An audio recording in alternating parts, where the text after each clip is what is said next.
Sensational.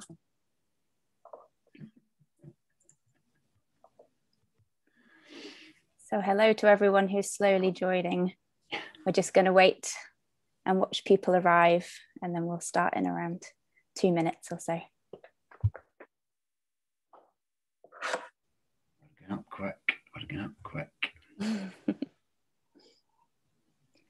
David, were you not going to sing a song as everybody's entering? No. I can do. Can I sing that now? Yes, sir, I can boogie. That's the best I can do. I'm sorry. It needs to be a song about change, surely. We were going to make a change team playlist, weren't we? We should have. Right. Welcome everyone who's now joined. Hello, Anna.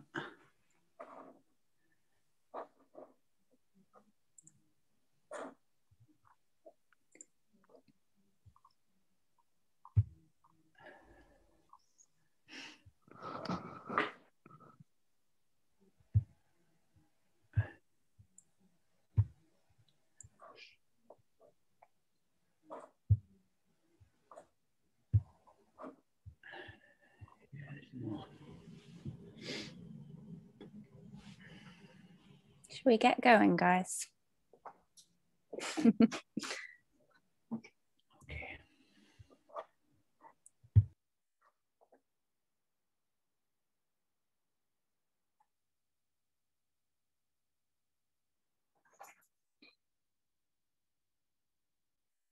Vicky, you're going to kick us off? Yep. Are we sharing the slides, Jenny? Oh, you want to share them first? Yep, we'll do that. And good morning, everyone. Thank you for attending our session today on All In for Change.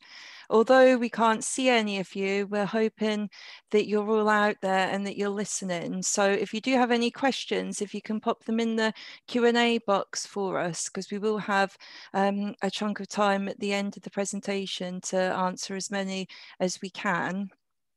My name's Vicky and I'm based in Edinburgh. I work for Cyrenians, which is a charity supporting the causes and consequences of homelessness, and I'm the service manager there for the private rented sector pilot and the LEAP residential rehab out of hours care.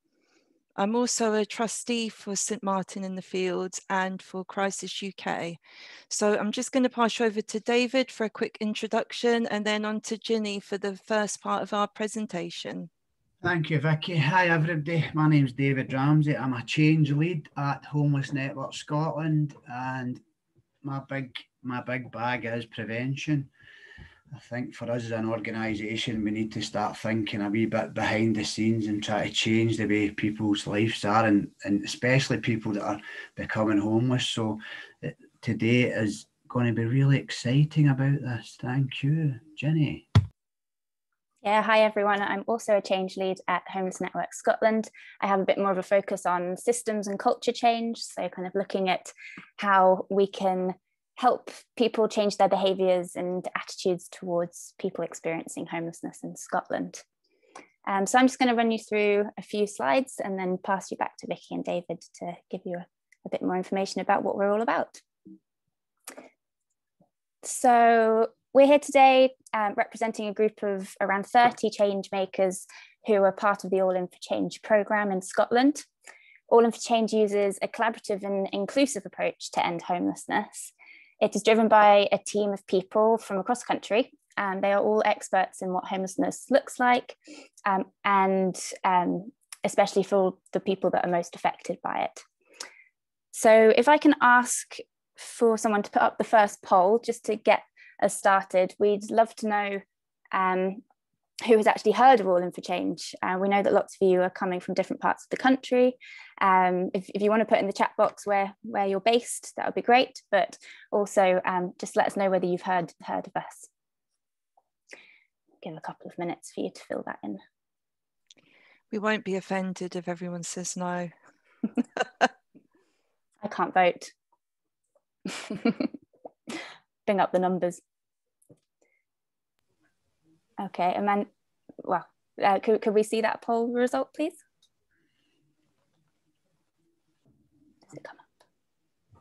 Hey, okay. So, well, it's not too bad. 31% heard of us and 69 haven't. Well, that's great. Well, hopefully we'll be able to tell you a bit more about us. So thank you. If we can close that poll, or I can close it. There you go. That's great. So a little bit about what we're going to talk to you about today. We're going to cover who we are and what we're doing, why we're doing what we're doing, how that we're working together, and what we have learned so far. So hopefully we'll share some tips with you of how to work in this particular way for anyone who's wanting to do something similar. We'll leave some time at the end for some questions and we'll look at those in the chat box. So if you've got any questions, please write them in there and we'll have a look at that at the end. So we believe that Scotland will only develop and deliver the best policies to end homelessness when people and with personal and professional experience are both involved. So in Scotland, we have great policy and legislation when it comes to housing and homelessness. The Scottish Government and COLSA created an Ending Homelessness Together plan in 2018, which was informed by people with lived experience. It sets out a transformational change programme, which needs change on the ground. It recommends 49 actions triggered by the pandemic. It has been updated with further actions and changes. So where more work really needs to be done is ensuring that these policies and legislations are implemented in practice. And one way of doing that is bridging the knowledge gap between the people making these decisions and those affected by the decisions. And basically that's what the change team is trying to do.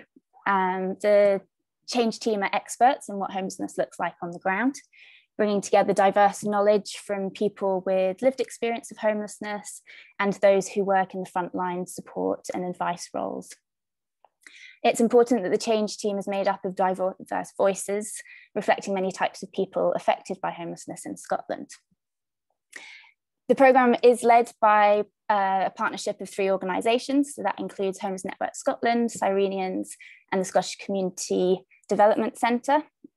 But the work is really underpinned by the principles of co-production, with the change team trying to steer the agenda. We started with 30 change leads, and we started off by meeting in person on a monthly basis. Unfortunately, because of COVID, our members have dropped a little bit. Frontline workers particularly have struggled to kind of join our conversations because of the kind of strains in the work that they're currently doing. We've also had to adapt to hosting online meetings and had to kind of figure out how we can support people to do that. So there've been lots of challenges along the way that we weren't really expecting. We have been able to provide devices and more data for people to come and join in, which has been really great. And we've actually kind of been quite proud that we've been able to continue our conversations every month, even though we aren't able to meet in person. So I'd just like to go over to Vicky and ask her in particular why she decided to apply to join the change team. Thanks, Jania. I realised that I missed out in my introduction the most important part, which is that I am a change lead and a really enthusiastic change lead. So when I seen the role as a change lead advertised towards the end of 2019, I really just felt like I had to apply. It was a no-brainer for me. The aims of the team was something that I really resonated with, and we'll go on to talk a bit more about that in a short while. And I was really passionate about having the chance to sort of input on and affect things on a more structural level, as I was in a frontline role at the time working as a cooking tutor. So it was important to me to not only be changing and trying my best to improve things on a frontline basis, but also looking at the more structural and strategic causes.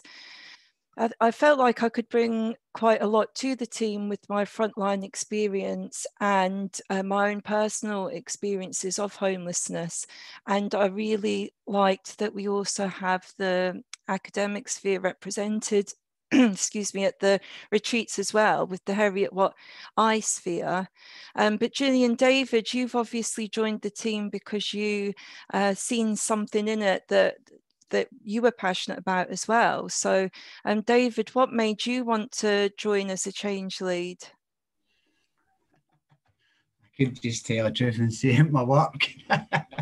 But that would be an easy answer. I suppose that the best answer I can give is that the reason I got involved in this job, to be honest, was that when I was homeless myself, when I went into a big hostel, it felt like I was going into prison.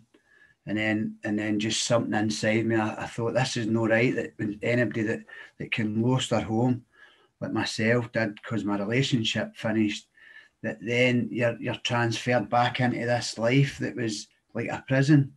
So then I started volunteering to try and make the changes that I think that we all know needs to happen. So that's why I got involved.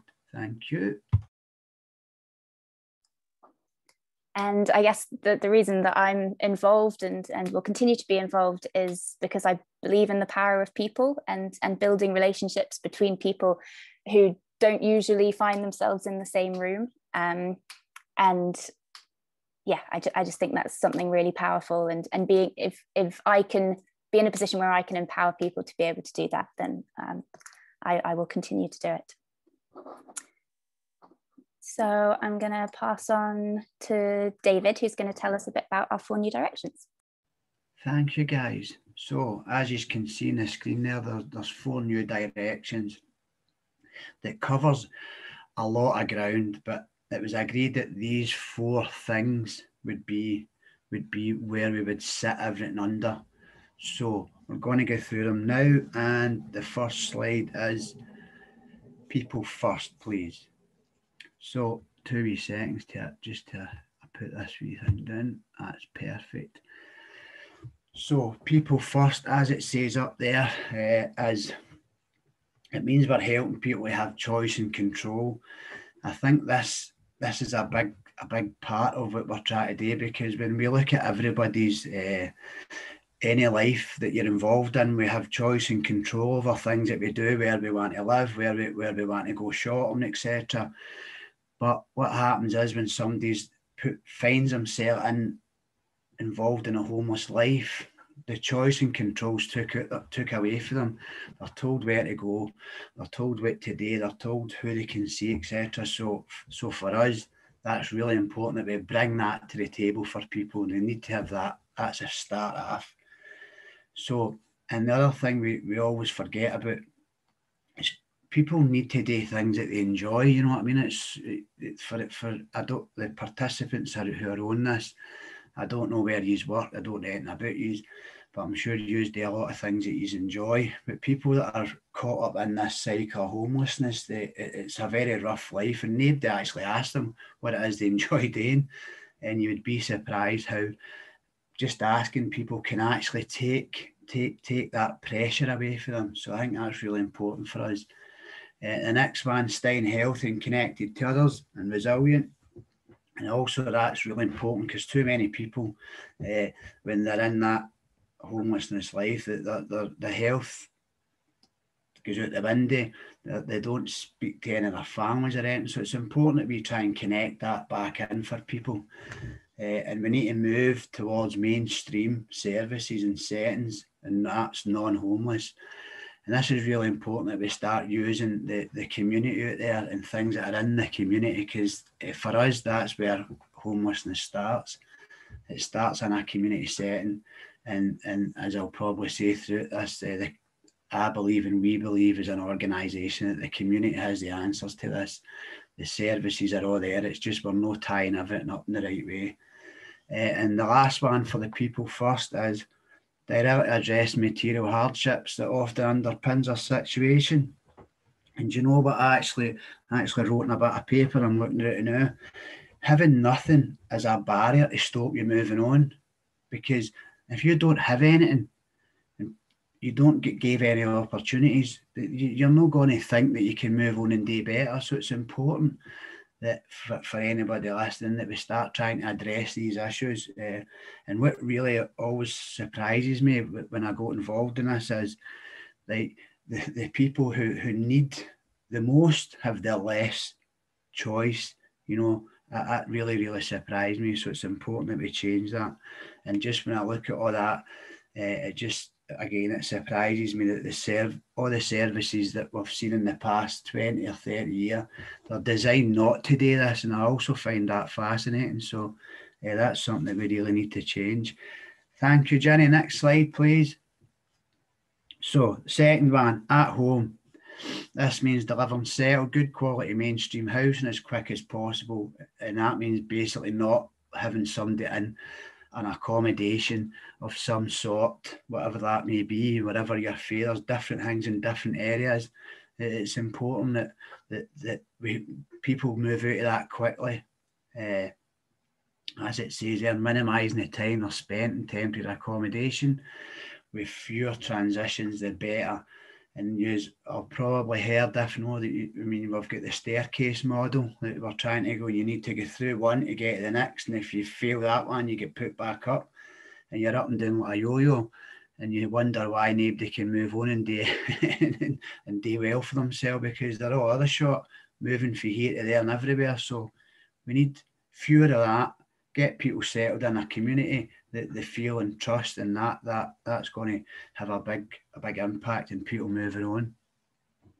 Second last one, respond where appropriate with temporary accommodation that's mainstream, furnished, and in a local community. As I was saying there, that it's no point giving somebody a tenancy somewhere and then not even furnish it. But that still happens now.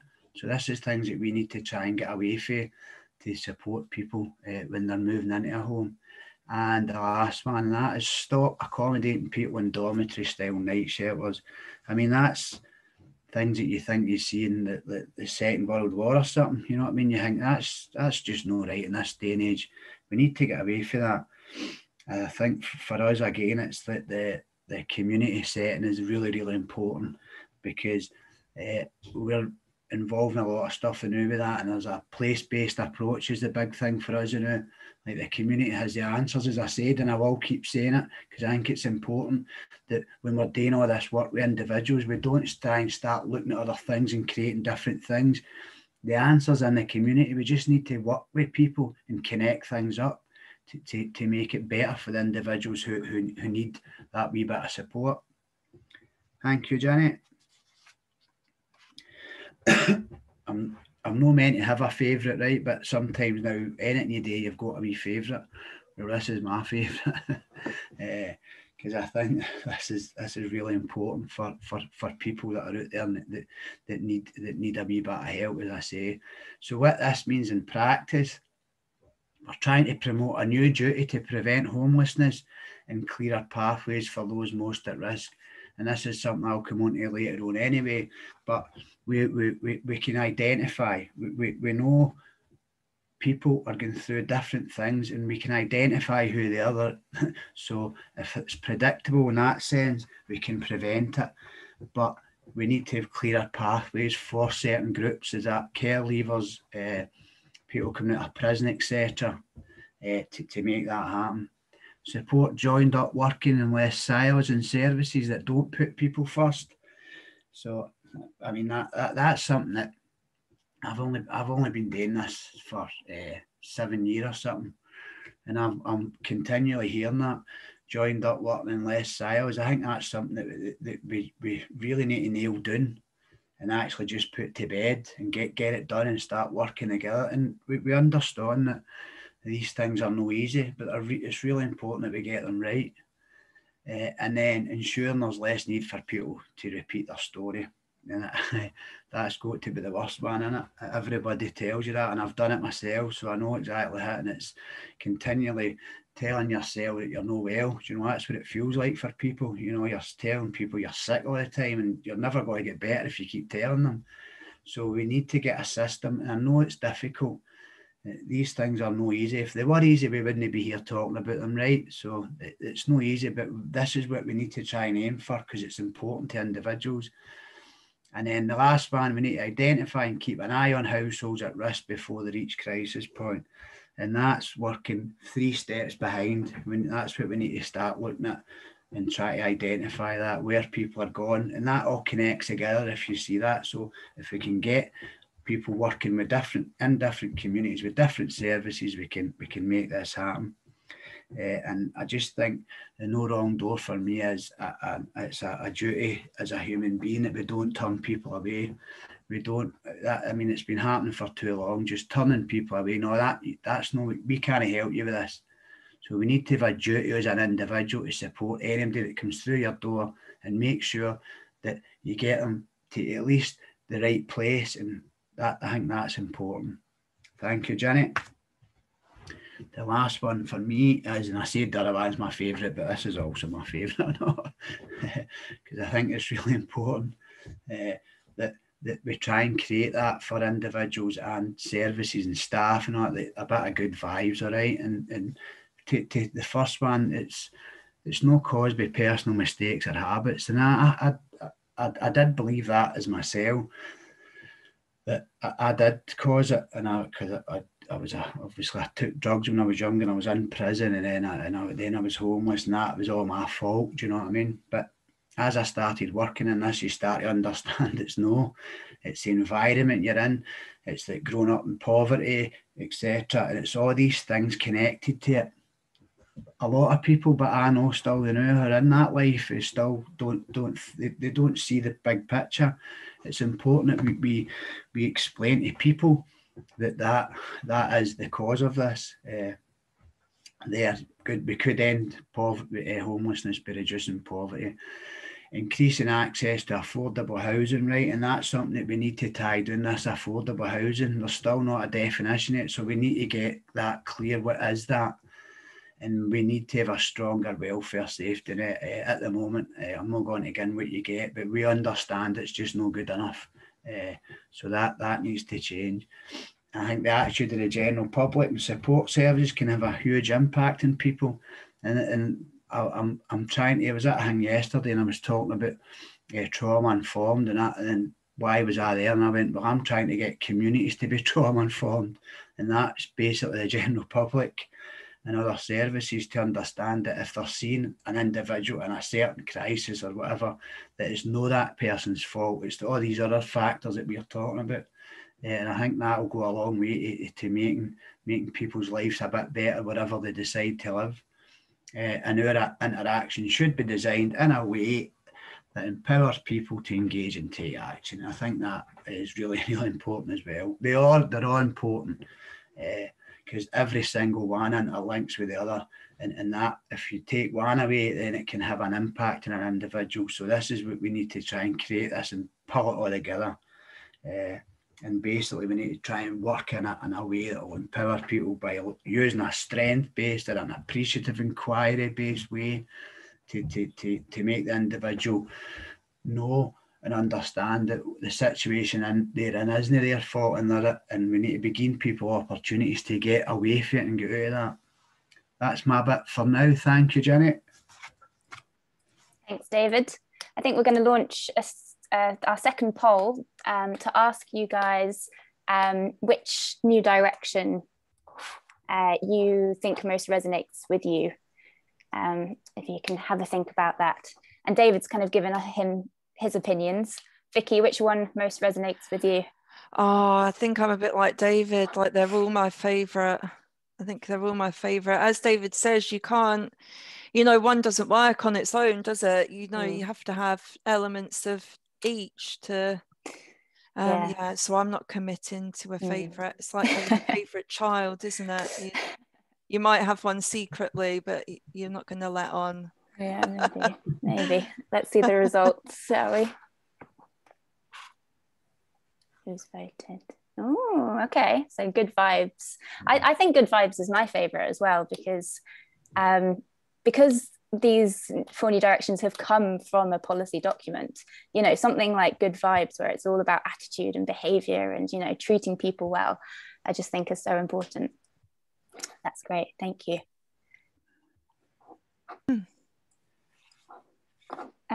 Okay, Vicky, let's Lovely, thank you. So I'm just going to speak about our change team retreat. So Ginny's already mentioned, and we did manage to squeeze in a few retreats before the pandemic hit last year. The first of which was attended by our then Housing Minister, Kevin Stewart, who's actually been really supportive of the change team, and several of the team have built up good relationships with him.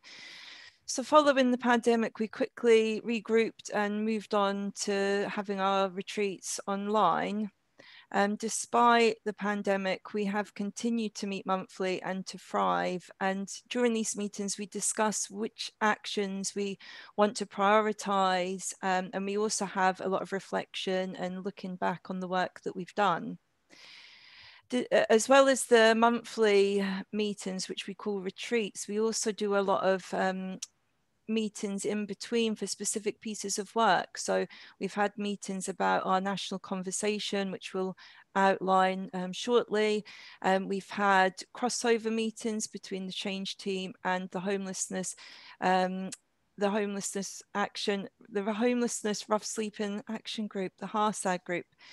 And we've also had smaller pieces of work we could influence, such as we were inputting and sort of editing one of the recent Scottish Government homelessness team leaders roles, which was quite exciting to be a part of. Moving on to a digital platform brought some challenges with it, which I'm sure some of you will be all too familiar with. So challenges around IT literacy and digital inclusion. But despite this, I think that the move onto a virtual world opened up some doors for us and meant that we could be easily included and invited to meetings and forums that might have been difficult previously, sort of logistically, because we have change leads from all over Scotland. Some of our change leads are in more rural locations, so it was more difficult for them to attend maybe an hour-long meeting when they would be spending most of the day traveling to and from that meeting. So being able to kind of pop in for half-hour or hour meetings from your own location proved a benefit to us, really. The retreats provide a safe space for everyone to talk about the change that we're influencing on the ground and the challenges that we're facing in making change. And these are framed under the 4 new directions, which David's just outlined. Could we have the next slide, Jenny, please?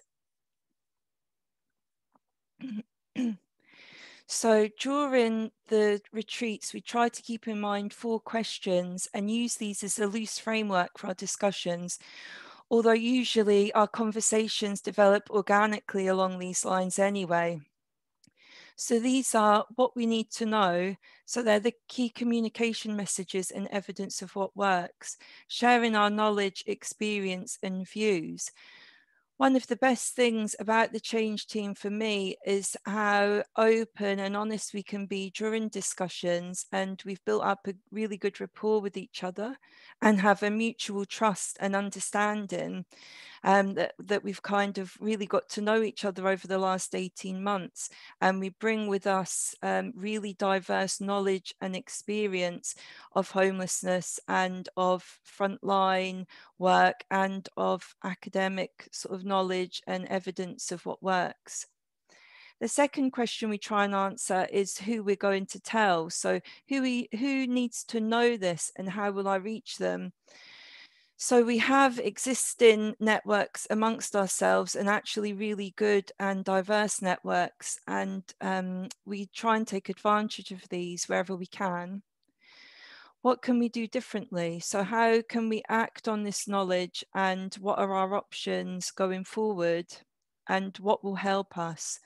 So the people, places, tools, good practices and policies, how do we find and use them, and what's not in place that needs to be?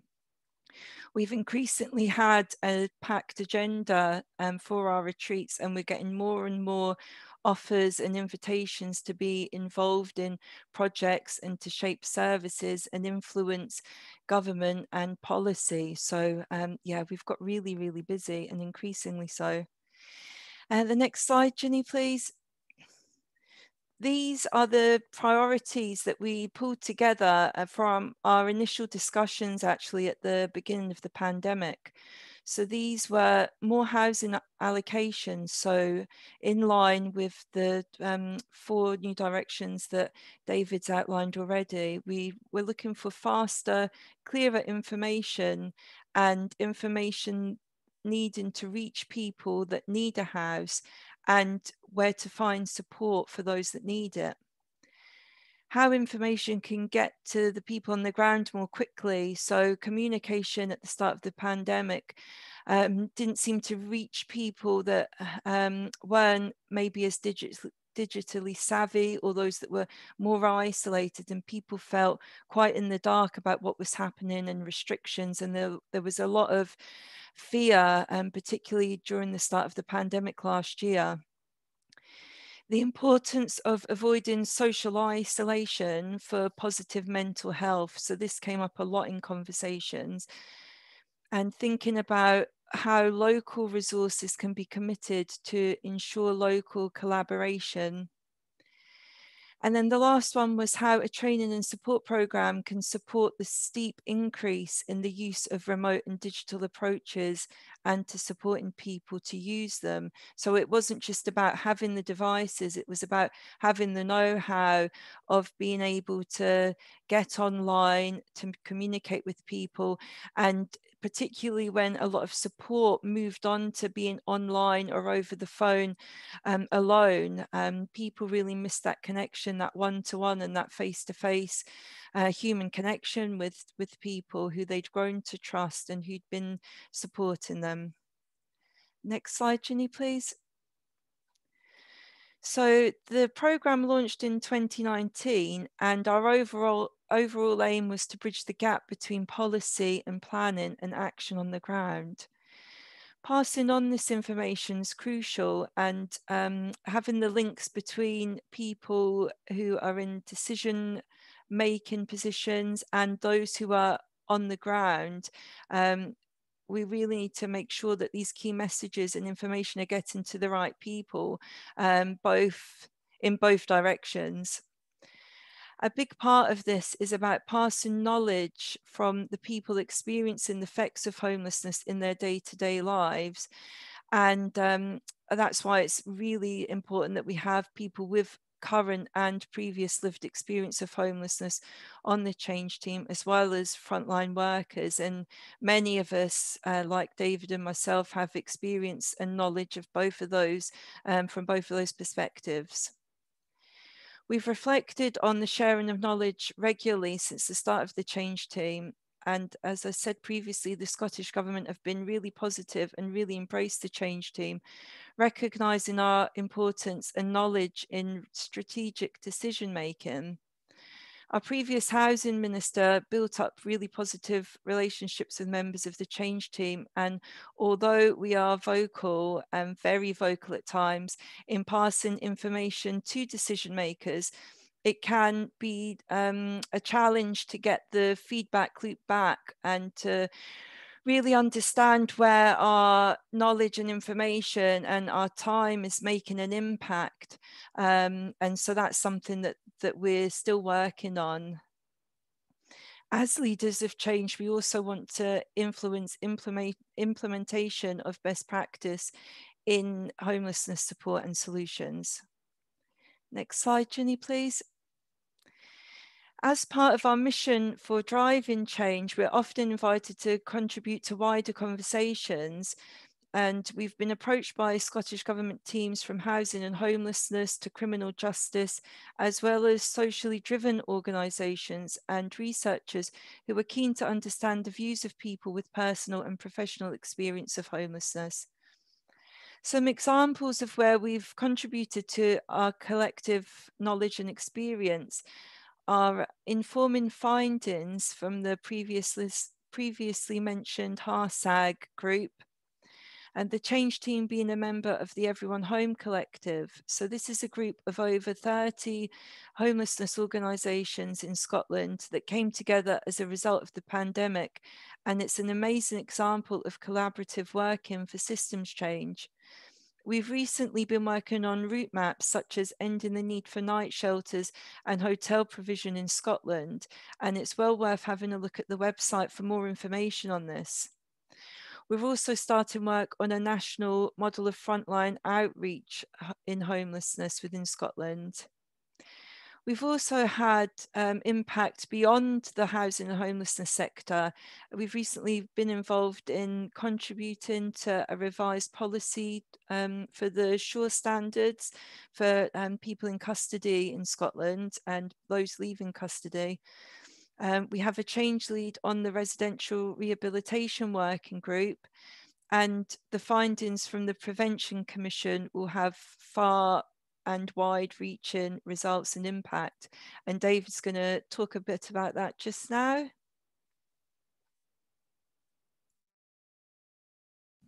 Thank you, Vicky. Well led in there. I like it. I like it. Smooth transition. So, what, as Vicky was saying there, I'll just a wee bit of context first on this. So, sorry. So the Scottish Government are looking to set up it was called the Prevention Review Group, as you can see there. And what it was to do was identify legal duties needed for local authorities and other public bodies to prevent homelessness across Scotland. It was put together by Crisis, and as I said there, requested the Scottish Government. It was chaired by Professor Suzanne Fitzpatrick at Heriot-Watt University. And the reason this was set up was because the team at the Scottish Government identified that as much as we have got some of the best duties across homelessness, that looking at prevention, we were lagging behind some places in Wales and England. They'd been a wee bit ahead of us in trying to tackle prevention at different areas across the country. So that's why they thought, right, we need to try and get our prevention up to speed, and so we could learn off places in England and Wales, and that's why this was set up. So there was 108 organisations and individuals involved in shaping all the recommendations. So it wasn't just a couple of people. On the Prevention Review Group, there was, I think there was 30 individuals from bigger organisations, and then they engaged with as I say, 108 organisations and individuals. And what they asked was that they asked the change team to set up the Prevention Commission. So that's what was set up, and I'm going to talk about the prevention. Next slide, please, Jenny. So the commission, as I say, there was like 8 or 10 people on it from local authorities, people with lived experience, etc. And they just fed directly into that. I think for me, this was one of the best bits of like being involved in legislation that I have been involved in, because this was getting the All In for Change team and individuals with experience of homelessness. Actually, one of them was actually still homeless at this point that they were involved in it. It was actually giving them direct influence to make change, which I think was brilliant. One of the things that was important that we done, but as we went through this, is we had to, it's all right saying create this legislation and create this recommendations for legislation, but what we had to do with each other is understand what does good and bad legislation mean. So it's important if anybody's looking at doing this, like a commission of anything. We had to do a bit of work with everybody, myself included, to look to see what was good and bad legislation. And if we put forward this legislation, is it going to make things difficult for people? And if that's the case, then I don't think it would be good legislation. So what we came up with was some principles that we done. Can I get the next slide, please, Jenny? So for the Prevention Commission, the most important thing for us was that whatever we done, had any legislation that we were putting forward to the review group to put forward for legislation, it had to help people early. And in Scotland anyway, we're good at having people in crisis and emergency mode. and we're good at that. We've good legislation for that, but we don't have anything for before that. So it was important anything we done was pre this. So that was where a lot of work was done. And one of the other things that we've done a lot of work on was getting the balance right with homelessness and prevention duties to make them flexible and specific. I think this was where we had real good challenging discussions, I would say, and people's minds were changed at different times, because we had the real challenge of a debate over security, a tenure, or tenancy, and more choice and options. So some people sit on different sides, which is all right. Everybody's trying to get the same outcome anyway for the individual. But some people thought we need to have homelessness duties and it's a secure tenancy. And other people were saying, no, I think if it was me, I want it to be more flexible and specific so that I can have the same choices and options as other people.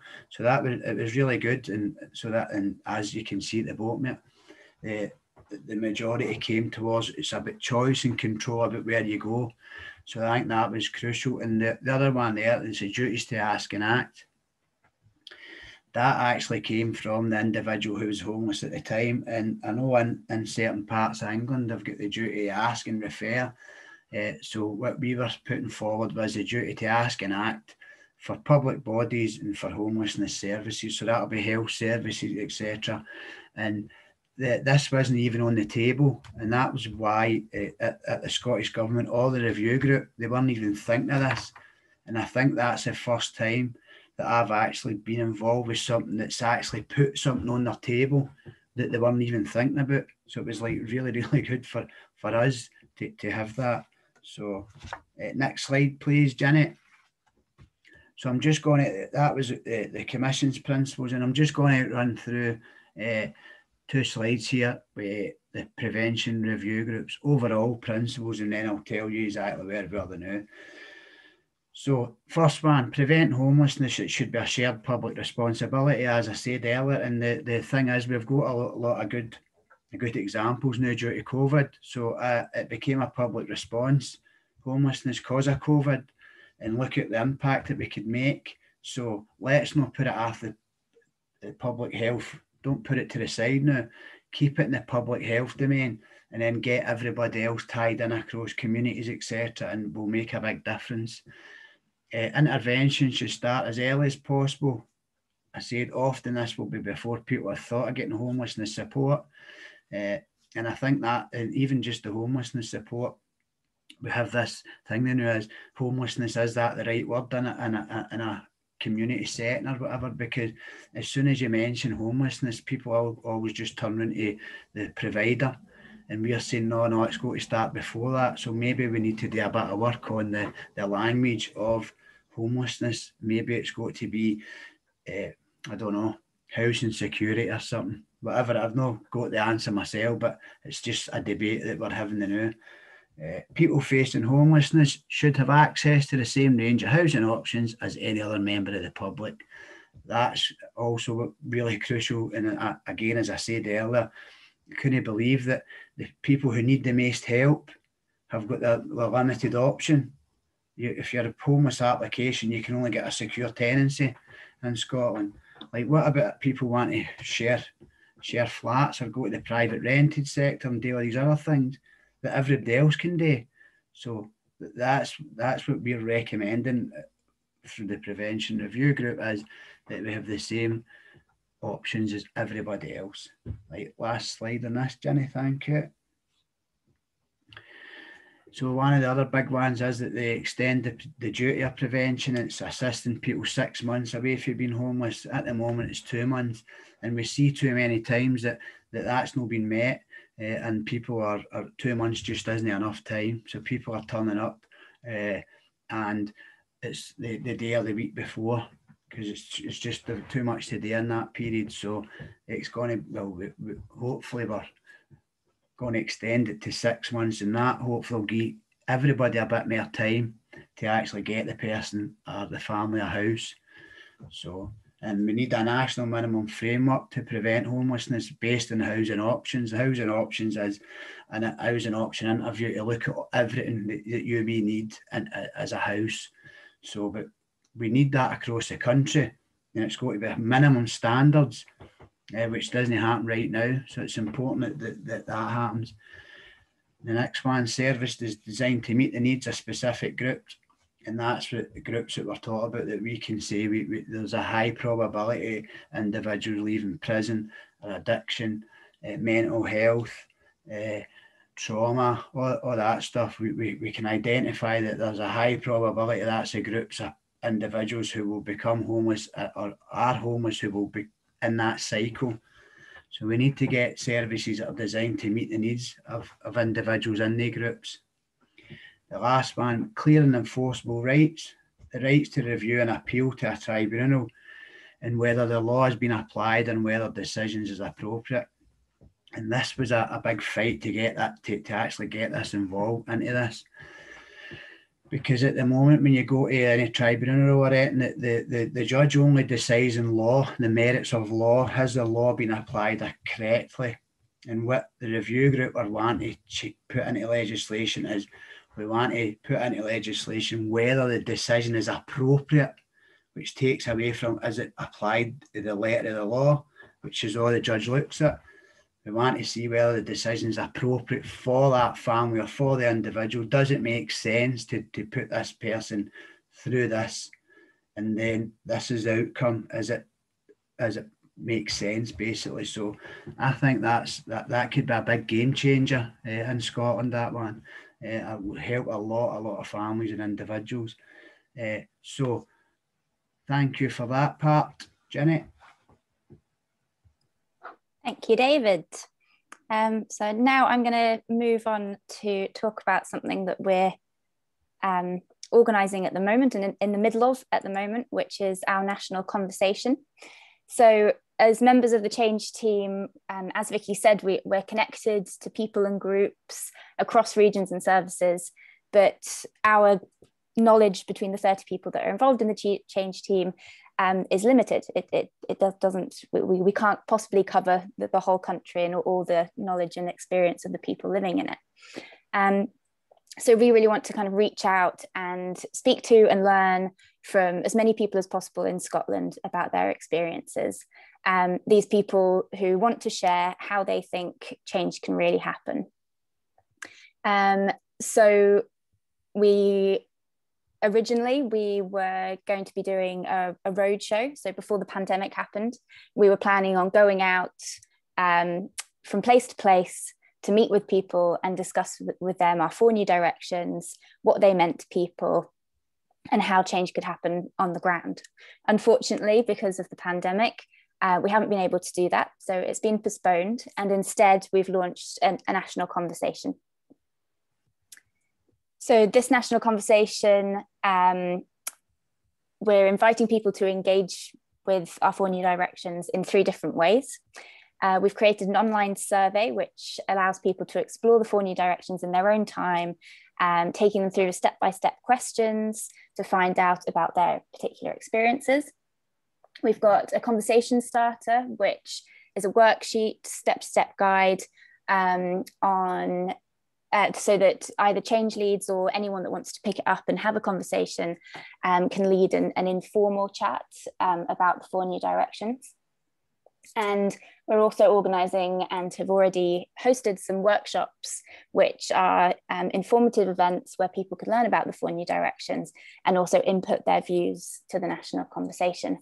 And Vicky's actually been involved in a couple of those workshops already. So Vicky, I wonder whether I can ask you to quickly, because we're running a bit over time, kind of give a bit of a summary of how they went. Yeah, I'll keep it brief then, Ginny. So I've co-facilitated 2 national conversations so far, and each looked at a different one of our new directions. So we took one at a time, because the 4 together is, a lot to deal with. And plus nobody can pick their favourite, as David as David's already said. So last week we had an internal Cyrenians outreach conversation, which provided really useful insights by tapping into the knowledge, the really in-depth knowledge of our outreach team, those working directly with people experiencing homelessness right now. The other was actually a frontline network event, which had a really diverse audience, so we could gain perspective not only from those who are maybe seen as a more traditional homelessness frontline kind of organisation, but others that are equally as important, but who we might not ordinarily come into contact with. These have been great for promoting the change team to new audiences, but also being able to learn from each other and build wider sort of relationships and collaboration. I know we also had one in Argyll and Bute, which was really useful for providing some information to us from a more rural setting, because the more sort of rural locations bring with them unique sort of challenges and perspectives. So it's important for us to get a diverse spread of knowledge rather than just sort of concentrated in the more traditional kind of homelessness centres, the bigger sort of towns and cities. Brilliant, thank you. And these conversations are ongoing. We're going to plan a series of workshops over the summer, but the idea is this information will continue to be gathered, because we will continually needing to be refreshing it depending on kind of what the situation on the ground is. But I can give you a bit of kind of insight into the things that we're currently hearing from people. So we kind of structured the conversation around 3 questions. And the first question is, where are people seeing evidence of the 4 new directions being embedded in practice? So I've just copied and pasted a few quotes that we've got from our workshops and our surveys that we've done so far. So I'm just going to give you a little time to kind of read through those.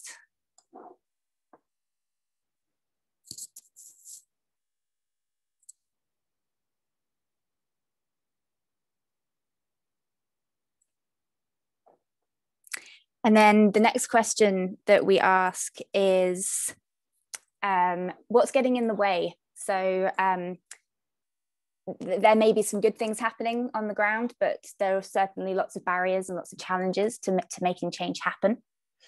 And people are very vocal about those, which is great, because it's what we need to learn so that we can pass that information on to the people who are making the decisions. I think the other thing, Ginny, is the conversations have been really rich. So we wouldn't have got these sorts of quotes if it was just simply survey based, you know. So it's the conversation and people sort of bouncing off each other and really thinking and about the questions, you know. It's a really good point, and it's why it's such a shame that we haven't been able to do the roadshow and actually go and meet people in person and kind of create these relationships with people and have really rich discussions. But the workshops work well in that sense as well. So the third question we ask is what they think is needed to help people embed these actions. So if there are the challenges, then what additional things do we need to do? Whether that's within policy changes that decision makers need to make, or whether it's actually the actions on the ground that need to change to help people embed these actions. So we'll continue to hold these workshops and encourage people to join the national conversation. And we're going to create an online portal where this information will be gathered, so that anybody that wants to drive change, make improvements, can access information on how they can do that and what other people are doing across the country.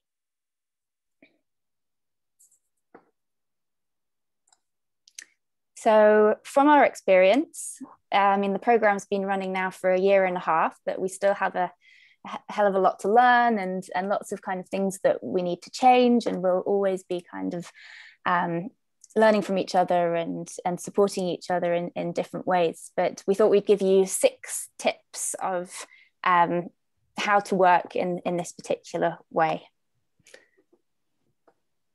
who's kicking us off? I can go first, actually. So the first one, we think an informal working approach and accessible sort of non-jargonistic language. So not everybody likes to or has the time to sort of read through large policy documents or finds them interesting. I mean, if you're a little bit strange like me, you quite like that sort of thing, but it's not everybody's cup of tea, you know, so it's important that we've got those documents available for people, but also more accessible ones that are broken down a bit more, so you're not having to read through reams and reams and reams before retreats where we're maybe going to be discussing what's in the papers. And I think the second one is really important for me. So be prepared to have your mind changed. So there's been several occasions where my mind has either been completely changed during discussions at the retreat, or I've gone into a retreat not really having an opinion on something, but the sort of passion and enthusiasm and commitment behind what people are bringing to the discussion really can kind of sway you. So I think yeah, being open to listening to everybody and soaking in all the really diverse knowledge and experiences that we have, because we can all learn something off of each other, and we do, I think, at every retreat. Thank you. I'll go for the next two then.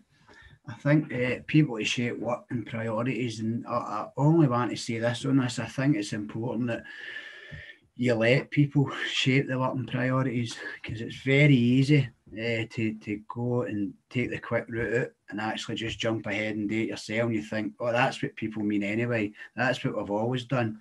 We've always do that, and that's all right. But just be aware of that. So as long as you're aware of it, and let people do the work themselves. I know everybody wants to help everybody, so people think they're helping, but sometimes you're not helping anybody. Take a wee seat back, know your job, and let the people who are involved in the work shape it, because you'll get much better results out of it. The next one's a payment promise, and that's something that is an organisation for us anyway. We've always looked at with people, we've always had volunteers coming to do different talks, etc. And we're all getting paid, but the volunteers were getting expenses, and then that was it. So we've now became, the volunteers in our organisation are no more, they're associates, and they get paid the real living wage. I think it's like $9.50 in Scotland anyway now. So that's what they get to come along however many hours a day. So it was really important that we change that mindset, and because the people with lived experience are gaining that have valuable knowledge. So giving them a wee bit of money and value, I think for us was worth it. Thank you. Thank you, David. And the final two are that all people are different. One of the best things about the Change team is the diversity of its members. But this means that the support we provide as a leading organisation varies. And it's really important to be conscious of the people who are part of the team and their time, their confidence, their skills. Some people are happy to just show up and contribute, and that's great. Others need a little bit more encouragement and support kind of outside the meetings. The final point is my favourite, which is about giving time to build relationships. It's something that is sometimes overlooked when you've kind of got an agenda and you are all passionate and you want to see things moving and want to get things done. But I think because of the way that it's worked with going into lockdown and not being able to work as quickly as we might have usually done so and gone off on our roadshow and things, we have really kind of created a space where people have got to know each other, they've built trust, they really kind of listen to each other and understand and support each other. And it just makes for rich conversations and a better team all together. So we've got a short video, but unfortunately we can't share it here today. Once we have gone to questions, so we do have 10 minutes for questions, but I don't think that anything has been posted on the questions box, but we've prepared a few questions for each other. Vicky and David, do you want to ask each other a question, and I will copy and paste the link to the video in the chat if I can multitask. So this video was created to give people a bit of a sense of what All In for Change is about, and it is from the perspective of 4 of our change leads, one being Vicky. So please go and have a look at that in your own time. It is actually on the Frontline Network website, so I will try and find that link for everyone. But we've got 10 minutes and we're just going to ask each other a few questions. So David, what do you think about Ginny? Oh God. I forgot the question. Oh. I've wrote everything else down except that. I thought we were prepared. Right, on you go. I'm ready. I'll think of one for you. Right. So David, what have you learned being part of the team? I think for me, I've definitely learned that things take time, and partnership working is not as easy as I first thought it was, because as I was saying earlier when I was talking, I've heard this for years, partnership and working in silos and all that jargon, all that stuff. Now I've got to do it, and it's very, very difficult, because you've got different organisations, which is fine. They're different aims. The objectives is the same, but people do things differently.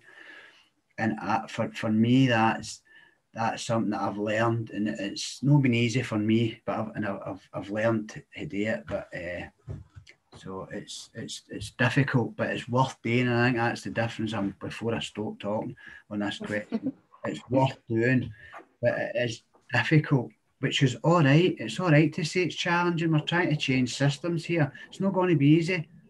So as long as we have that on the table and say it's okay to say you're struggling, that's fine. And then if we say that, then we've got a much better chance of actually getting things done, I suppose. Yeah, and I think, learning that we can have an impact, and things can be done to change, even as you say, David, if it's taken a long time, we have still, we've seen our impact, we've seen documents that have been shaped by our input, all the work with the Prevention Commission and the prevention paper. So I think, knowing that you can do something about it, even if it seems like a small thing, it isn't that there isn't anybody who kind of knows, or anybody you can join with to sort of push for change. There will be other people out there that want to see these changes, and that will listen and that will work with you, Have you finished multitasking, Ginny? Yeah. Yeah, I found the link. So what have you learned being part of the change team? I think it kind of ties in with what David was saying, but maybe on a slightly more practical note about kind of working collaboratively with passionate people. It can be both extremely rewarding, but also quite challenging. Everybody in the change team has a voice that needs to be heard, and it's important that that voice comes across. But sometimes, obviously, there's not enough time in the day. We've got to get things done, and it's sometimes really challenging to kind of find the right space and kind of facilitate that conversation when everybody kind of wants to be heard, which they're there to be heard. So it's quite right. And what about you, Vicky? What have you learned from being part of the team? I think I've learned a lot about co-production. So, I've learned obviously I was going to ask a question actually about challenges. So there are a lot of challenges that come with co-production, you know. I think one being that it can take a lot longer to get to an end result, you know, because you're consulting, you're making sure that everybody's included and that all perspectives are being heard. But I think when you do have that result at the end, it's so much more rewarding than had, you know, one or two of you just gone, right, well, we're going to do it this way. And then you've not got the buy-in from the group because people don't feel like they're part of it, because they're just being sort of informed towards the end. And I think when you've been through a homelessness or you've experienced adversity, you're used to being sort of sidelined and marginalized and not having a voice or feeling like you are equal, or that your knowledge is equal to somebody that's perhaps got the qualifications or has got the role within an organization. But the change team's been brilliant at respecting all knowledge on a level playing field and not having that hierarchy of, you know, the academic knowledge is the best, the front line, you know, or whatever order you might perceive knowledge to be in. So it's great at saying, no, we're all here, we've all got our own knowledge and we're here to share it. Brilliant. And David, how has being part of the change team changed you? Apart from made you a little bit more stressed sometimes. Changed me. Well, I don't know if you can see well, but I've got like hundreds of things in there, which I'm sure I didn't have. But no, to be fair, I think it's changed. It's definitely changed my outlook. And one of the things that I've really changed thinking on is the choice and control and the security of tenure. And I never used to think about it too much before, but then once I was asked and I was involved in the commission and they actually asked the question is, what's more important to you? And that's why I said about the good just picking one. And I think sometimes it's important that you just say, so it came to that question, choice and control over security of house. And I picked choice and control. And that's where I've started, and then I started thinking more about it. It was an instinct choice, and I started thinking about it more, and I thought, no, I agree with that, because that's what I would want. Nobody ever asks anybody, you know what I mean? So they just say, this is agreed for you, and you don't have any choice. So that's changed me, that. What about you? Shall I go? Yeah, go on. How's it changed me? I think I've grown even more aware of the variety of perspectives of people and how those perspectives are shaped by personal and professional experience. And I think I will now always question why there isn't someone with personal experience at a decision-making table or any table for that matter. So I think that's how it's changed me, probably. How about you, Vicky? So I think that I've become probably a lot more reflective. So when you're busy doing your day job every day, you don't often have the time to sort of step back and really think about things that are happening, you know, situations that may be happening on the ground, or even to sort of reflect on policy.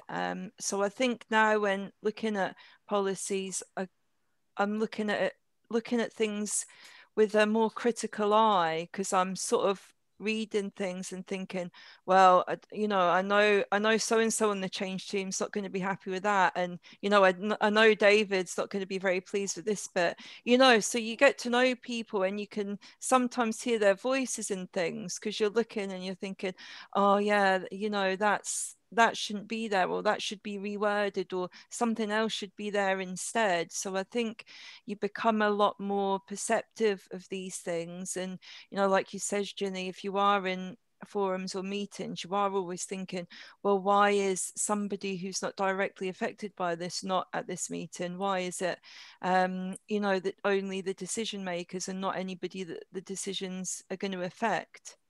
So yeah, I probably complain a lot more now about things than I did. It's a lot more easygoing before, I think.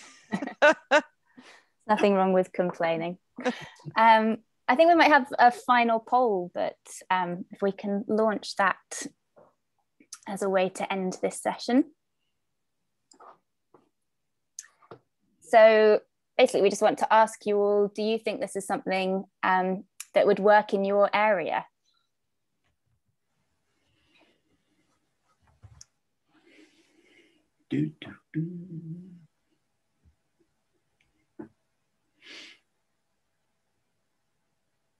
Let's have a look at the results. Hey, that's good. Well, I think the three of us can totally encourage you that in whatever way you can to reach out and try and set something like the Change team up. It's really rewarding. It's really important. Challenging, but definitely worth the time spent. So I think we've just got to tell you, I'm just going to read from the thingy, that this is the end of the session, and you'll be able to access the recording from the Frontline Network website soon. And I'd just like to say thank you from me, and thank you from David and Vicky.